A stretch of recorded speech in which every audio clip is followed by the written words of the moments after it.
নমস্কার, সিএনএ স্বাগত। আমি মণিময় রয়েছে আপনাদের সঙ্গে। শুরু করছি আজকের দ্য বিগ স্টোরি।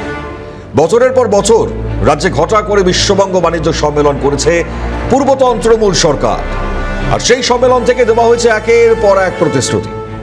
কিন্তু এর পরেও রাজ্যে কাটেনি শিল্প খরা। যদিও রাজ্যে পালা বদলের পরেই শিল্পের আশা জাগিয়ে 100 দিনের মধ্যে ম্যাজিক দেখানোর বার্তা দিয়েছিলেন বিজেপির রাজ্য সভাপতি তথা সাংসদ শ্রমিক ভট্টাচার্য। তার হেরো বার্তার কয়েকদিনের মধ্যেই বাংলায় বড় সড় বিনিয়োগের বার্তা, আর তা জানানো হলো বঙ্গ বিজেপির অফিসিয়াল সমাজ মাধ্যমে। আর সেই পোস্ট অনুযায়ী পালা বদলের বাংলায় পশ্চিমবঙ্গের 650 কোটি টাকা বিনিয়োগ করবে আমুল। হ্যাঁ, হুগলির ডানকুনি কলকাতার একদম প্রবেশদ্বার। বছরের পর বছর ধরে এই অঞ্চলটি পশ্চিমবঙ্গের অন্যতম প্রধান লজিস্টিক এবং শিল্প হাব হিসেবেই পরিচিত। ঠিক এই ডানকুনিকে কেন্দ্র করেই হঠাৎ উত্তপ্ত বাংলার রাজনীতি।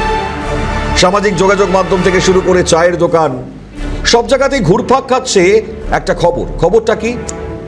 ভারতের অন্যতম বৃহত্তম দুগ্ধ সমবায় সংস্থা আমুল নাকি পশ্চিমবঙ্গে 650 কোটি টাকা বিনিয়োগ করতে চলেছে।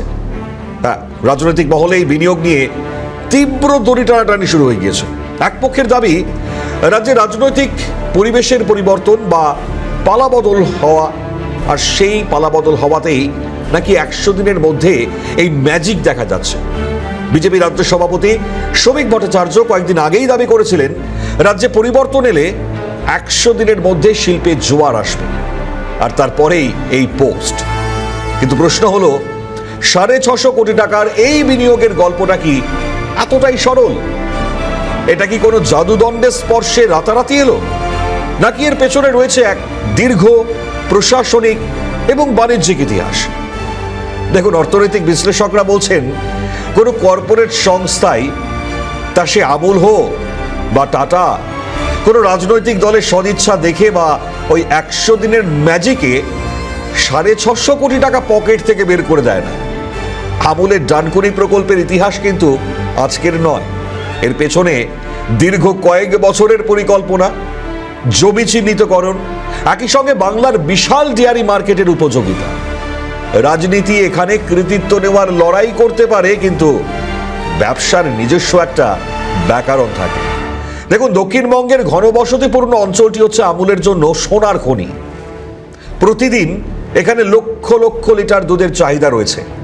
বর্তমানে আমুলকে তার পণ্যের একটা বড় অংশ অন্য রাজ্য থেকে আনতে হয়, অথবা ওই স্থানীয় থার্ড পার্টি প্ল্যান্ট সেখান থেকে প্যাক করতে হয়। নিজেদের মালিকানাধীন একটি 650 কোটি টাকার মেগা প্ল্যান্ট থাকলে আমুলের সেই জায়গায় উৎপাদন খরচ অনেক কমে যাবে।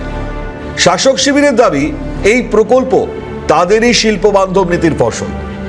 গত তৃণমূল জমানায় মমতা বন্দ্যোপাধ্যায় প্রতি বছর অত্যন্ত জাঁকজমক করে, আমরা দেখেছি, সেই শিল্প সম্মেলন বিজিবিএস করতেন।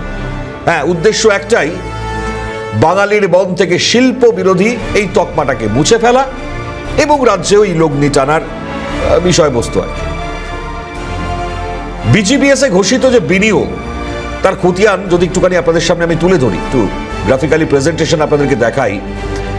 2014 সালে আমি আগে নজর রাখি। ফার্স্ট 1,40,00,000 টাকা সেটার প্রস্তাব এসছিল। প্রস্তাব 2015 2,43,00,000 টাকার প্রস্তাব। এরপর সোজাসুজি 2017 প্রস্তাব কত ছিল, বিনিয়োগ হচ্ছে নাকি বাংলায়, তার প্রস্তাব 2,35,00,000 টাকা। এরপর 2019 সাল 2,84,00,000। এরপর 2022 3,42,00,000 টাকা। এই যে বিনিয়োগের প্রস্তাব, সেই প্রস্তাব আপনাদের সামনে তুলে ধরলাম। মানে সরকারি খতিয়ান অনুযায়ী প্রতিটা সম্মেলন শেষ হয়েছে। রাজ্য কি দাবি করেছে? লক্ষ লক্ষ কোটি টাকার বিনিয়োগের প্রস্তাব বা মৌ স্বাক্ষরিত হয়েছে। কিন্তু বাস্তব মাটিতে দাঁড়িয়ে সাধারণ মানুষ ওই একটাই প্রশ্ন করতেন, এই বিপুল অঙ্কের কত শতাংশ সত্যি সত্যি বাংলার মাটিতে কারখানায় রূপান্তরিত হয়েছে, আর কতটাই বা রয়ে গিয়েছে শুধু ফাইলের পাতায়? মানে হ্যাঁ, এই প্রশ্ন, মেইনলি দুটো প্রশ্ন মানুষ করেছেন। তৎকালীন বিরোধীরা বারে বারে সরকারের কাছে শ্বেতপত্র দাবি করেছেন, বারবার দেখেছি আমরা। পাশাপাশি তারা জানতে চেয়েছিলেন কটা কারখানা হয়েছে, কতজন বেকার যুবকের চাকরি হয়েছে। ডানকুনি হোক, খড়গপুর বা শালবনী, শূন্য মাঠ পড়ে আছে। সরব হয়েছিলেন তৎকালীন বিরোধী দলনেতা শুভেন্দু অধিকারী। শোনাই সেই বক্তব্য আপনাদেরকে।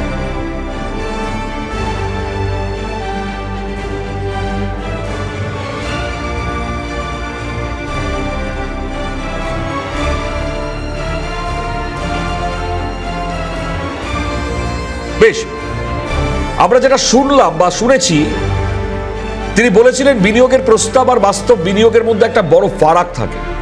সারা পৃথিবীতেই যে কোনো বিজনেস সামিটে যে পরিমাণ মৌসই হয় তার থেকে বড় জোর ওই 20 থেকে 30% বাস্তবায়িত হয়, কিন্তু পশ্চিমবঙ্গে তার কিছুই হয় না। পশ্চিমবঙ্গে শিল্পের কথা বলতে গেলেই একটা ভূত যা বারবার তাড়া করে বেড়ায়, আর সেই ভূতের নাম সিঙ্গুর এবং নন্দীগ্রাম। 2006 সালে সেই ঐতিহাসিক জমি আন্দোলন যা বাংলায় রাজনৈতিক পরিবর্তন এনেছিল ঠিকই, কিন্তু অবচেতনভাবেই কর্পোরেট ভারতের কাছে বাংলার একটা শিল্প বিরোধী ইমেজ সেটা তৈরি করে দিয়েছিল। কেন বাংলায় বড় ভারী শিল্প আসতে ভয় পায়? যদি প্রশ্ন রাখি, তাতে বিশ্লেষকরা মূলত 3টি কারণ চিহ্নিত করেছেন। প্রথম কারণ কি? সরকারের জমি নীতি, অর্থাৎ ল্যান্ড পলিসি যাকে বলে। বাম আমলের শেষের দিকে জোরপূর্বক জমি অধিগ্রহণের বিরোধিতার পর তৃণমূল সরকার ক্ষমতায় এসে স্পষ্ট জানিয়ে দেয় শিল্পের জন্য সরকার কোনো জমি অধিগ্রহণ করবে না। শিল্পপতিদের নিজেদেরই সরাসরি ওই কৃষকদের কাছ থেকে জমি কিনতে হবে। এর ফলে বিঘের পর বিঘে যে জমি টুকরো টুকরো অবস্থায় থাকায় বড় কারখানার জন্য প্রয়োজনীয় কয়েকশো একর জমি এক জায়গায় পাওয়া, যেটা লগ্নিকারীদের কাছে একটা দুঃস্বপ্ন হয়ে ওঠে। এরপর রয়েছে দ্বিতীয় কারণ, তা হচ্ছে ল্যান্ড সিলিং অ্যাক্ট, মানে আরবান ল্যান্ড সিলিং অ্যাক্ট। পশ্চিমবঙ্গে এখনো ল্যান্ড সিলিং আইন সেটা অত্যন্ত কড়া, মানে 14Y এই ধারার অধীনে বিশেষ অনুমতি ছাড়া একটি নির্দিষ্ট সীমার বেশি জমি ধরে রাখা যায় না। এই প্রশাসনিক জটিলতা কাটানো বহু বিনিয়োগকারীর কাছে একটা সময় সাপেক্ষ ব্যাপার। আর তৃতীয় এবং বড় সবথেকে জায়গা, তা হচ্ছে সিন্ডিকেট এবং তোলাবাজির অভিযোগ। বিগত 1 দশকে বাংলার শিল্পক্ষেত্রে সবচেয়ে বড় বদনাম যা এনেছে তা হচ্ছে এই সিন্ডিকেট সংস্কৃতি। কারখানা তৈরি করতে গেলেই কোন সিন্ডিকেট, সেই কোন সিন্ডিকেট থেকে ইট বালি সিমেন্ট কিনতে হবে, সেটাতে স্থানীয় যে নেতা, কোন নেতার থেকে কত টাকায় কাটমানি দিতে হবে, এই নিয়ে বিস্তর ভুরি ভুরি অভিযোগ উঠেছে। লগ্নিকারীরা শান্তিতে ব্যবসা করতে চায়, প্রতিদিনের রাজনৈতিক অশান্তি বা তোলাবাজি তাদের মনোবল ভেঙে দেয়। ঠিক এই আবহেই বঙ্গ বিজেপির রাজ্য সভাপতি শ্রমিক ভট্টাচার্য রাজ্যে পালা বদলের ডাক দিয়ে একটা বড় সড় মনস্তাত্ত্বিক চাল চলেছে। কি সেই চাল? ডবল ইঞ্জিন বাংলায় খরা কাটছে শিল্পের। এক অত্যন্ত মারাত্মক এক ছবি, যে ছবি আপনাদেরকে দেখাচ্ছি, ওই 100 দিনের মধ্যে ম্যাজিক, যেটা আমরা আপনাদেরকে আগেও দেখিয়েছিলাম। শ্রমিক ভট্টাচার্যের যে দাবি ছিল, আজ সামগ্রিকভাবে যে চাল, যেটা বলছিলাম আমি কিছুক্ষণ আগে বিরতিতে যাওয়ার সময়, যে এই রাজনৈতিক হাওয়া বদল, সেই হাওয়া বদলের মাত্র 100 দিনের মধ্যে বাংলায় বড় শিল্পের জোয়ার আসবে, ম্যাজিক দেখাবে দল। বিজেপি রাজ্যে ক্ষমতায় আসার পরেও বণিক সভার বিভিন্ন বৈঠকে এই ভারী শিল্পের পক্ষে সওয়াল করেছিলেন তিনি। একদম শুরুতেই তিনি বলেছিলেন যে আগামী 100 দিনের মধ্যে শুভেন্দু অধিকারীর নেতৃত্বে করে দেখানো হবে। এই 100 দিন এখনো অনেক বাকি, তার মধ্যেই মাত্র কয়েকটা দিনে যে ম্যাজিক, একটু পুরনো সেই বক্তব্যে অবশ্যই শ্রমিক ভট্টাচার্য কি বলেছিলেন শোনানো যাক আপনাদেরকে। শুনুন। সবচেয়ে যেটা বড় প্রয়োজন সেটা হচ্ছে আমাদের জমি নীতির একটা নিয়ে আসা প্রয়োজন আছে, আমাদের ডেটা পলিসির প্রয়োজন আছে। আধুনিক পৃথিবীতে আমরা যদি ইনভেস্টমেন্ট চাই, আমরা যদি এখানে বাণিজ্য বাড়াতে চাই, আমরা নতুন কর্মসংস্থানের সুযোগ সৃষ্টি করতে চাই, তাহলে আমাদের কিছু নীতিগত পরিবর্তন এবং নতুন নীতি নিয়ে আসতে হবে। সেটা আগামী 100 দিনের মধ্যে শুভেন্দু অধিকারীর নেতৃত্বে যে পশ্চিমবঙ্গের রাজ্য সরকার চলেছে, সেই সরকার করে দেখাবে।